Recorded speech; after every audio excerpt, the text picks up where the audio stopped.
Today is a bad day, మీ అందరు కూడా తెలుసు. ఇక్కడి నుంచి వెళ్ళిన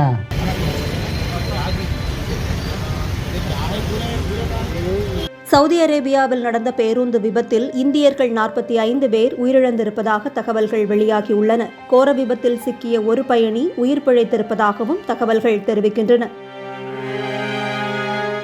தெலுங்கானா மாநிலத்தைச் சேர்ந்தவர்கள் சவுதி அரேபியாவிற்கு புனித பயணம் மேற்கொண்ட நிலையில் மெக்காவில் தொழுகையை முடித்துவிட்டு மதீனாவிற்கு திரும்பியுள்ளனர். ஜோரா என்ற இடத்தில் பேருந்து சென்று கொண்டிருந்த போது எதிர்பாராத விதமாக அந்த பேருந்து மீது டீசல் லாரி மோதியிருக்கிறது. இதனால் சொகுசு பேருந்து தீப்பிடித்து எரிந்த நிலையில் பேருந்தில் இருந்த 20 பெண்கள் 11 சிறுவர்கள் உள்ளிட்ட 42 பேர் பலியானதாக முதல்கட்ட அறிக்கை தெரிவித்த நிலையில் தற்போது பலி எண்ணிக்கை 45ஆக உயர்ந்திருக்கிறது.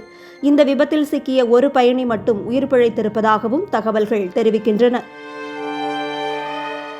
இந்த விபத்தில் சிக்கி உயிரிழந்தவர்களில் 18 பேர் ஒரே குடும்பத்தை சேர்ந்தவர்கள் எனவும் தகவல்கள் வெளியாகியுள்ளது.